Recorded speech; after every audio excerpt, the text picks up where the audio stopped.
After Black Friday sales peak, the million-dollar question remains: how to sustain that success? You conquered the record day or record month, but what about the aftermath? What about December? What about January? Here's how to minimize losses and avoid falling into dreaded sale depression during peak shopping events. So let's first touch base on a Black Friday weekend. It's common to expect a drop in sales over the weekend compared to Black Friday itself. For you to strategically navigate this, you should consider adjusting your budgets. Lowering the budgets can help manage big drops. Alternatively, if you were using cost caps, this approach typically offers a buffer against volatility, providing a slightly safer options, and it adjusts based on the performance threshold. So basically, if you had cost caps, they could spend more on Friday, but not so much on a weekend. Same goes for Cyber Monday and period after that. So pouring more resources into cooling market could lead to an efficiency spending with a little return. Instead, maintaining a steady, calculated approach through the weekend and after Cyber Monday can help you ride the momentum without falling into the trap of overestimating demand. So this strategy not only safeguards your budget, but it only positions you to capitalize on the sales that would naturally happen when there's a demand.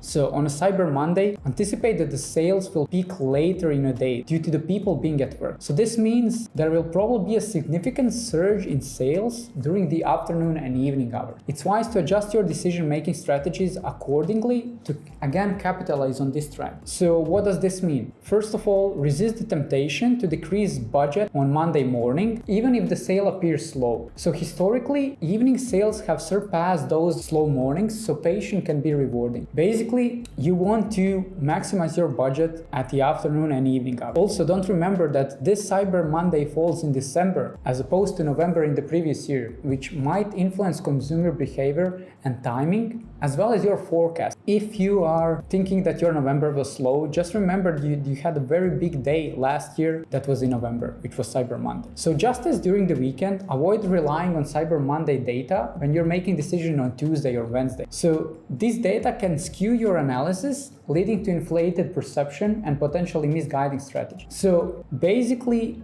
do not increase your budget on Tuesday or Wednesday just because you had an amazing Monday, because there would be no way this performance would be replicated, just because conversion rate would be lower. But if you want to keep the momentum, one option is to plan to extend your Cyber Monday sale for a while. Even then, the performance after Cyber Monday would be lower, so definitely recommend either lowering budgets or lowering manual bids. While your front-end data might stay the same and like your CPM, CPC and click rate would be the same, I guarantee you conversion rate would go down, which means your ads would be ineffective. What's the solution besides extending Black Friday? Transition your messaging to focus on the magic of Christmas and emphasize the joy of gifting in your ads. So Black Friday often centers on self-indulgence and consumers take advantage of deals to treat themselves. But in December, the mindset totally shifts toward generosity and warmth giving. Basically, this is the time when people start finding the perfect presents for their family and friends. They create an atmosphere of thoughtful gift giving because nobody wants to be that guy that didn't get you a perfect gift. So you want to definitely leverage this seasonal sentiment by crafting messaging that resonates with the spirit of Christmas. Highlight how your product can bring joy and delight as a gift. Showcase its unique qualities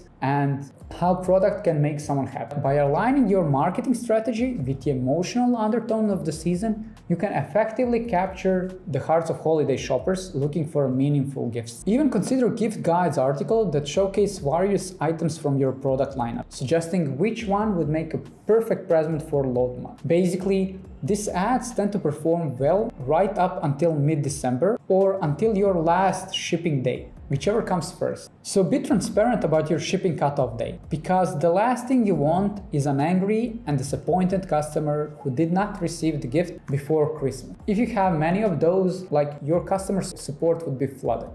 But there's a solution. Once your shipping date has passed, you want to start leveraging gift cards, which are a convenient way of getting sales in this period, because there are still people who haven't sorted their Christmas gift and they don't have many ideas what to buy. So this is a perfect opportunity to sell them gift cards. So even if you start advertising gift cards, this period would probably be a slower one compared to the first part of December. But on the other hand, a period between Christmas and New Year, or so-called Q5, is a period when you should capitalize on low CPMs. During this period, CPMs are extremely low, and a lot of brands would stop the advertising, but they don't realize that there are people still in the buying mode, especially on a Boxing Day, which is extremely popular in the UK and Australia. We have seen some brands having Boxing Day sales in line with Cyber Monday, so you definitely don't want to miss that. Basically, CPMs are lower, conversion rate is still high, so you're capitalizing on a low CPC. After Boxing Day, you can transition to New Year's sale or start leveraging messaging like New Year, New Me, which works especially well for all health, supplement, and beauty brands. So to recap, you can run extended Cyber Monday, but expect conversion rate to be lower. In order to overcome that, you should switch your messaging to gifting and to Christmas, basically highlighting how your product is a perfect gift. You should run that messaging until the mid-December or whenever your shipping cutoff date. After that, you transition into gift cards, which you are pushing between the 15th of December until the Christmas. On a Boxing Day, you have again slight spike in your sales because that's usually a big event in the UK and Australia. So you capitalize on that week of low CPMs, and then you tackle New Year with either New Year sales or New Year, New Me type of message. I hope this was helpful for you guys. If you want me to implement a strategy like this in your Facebook ad account and your general marketing strategy, book a call with me below and let's talk. If you are not spending 50K a month on Facebook ads yet and you're just interested in more useful content, don't forget to like and subscribe.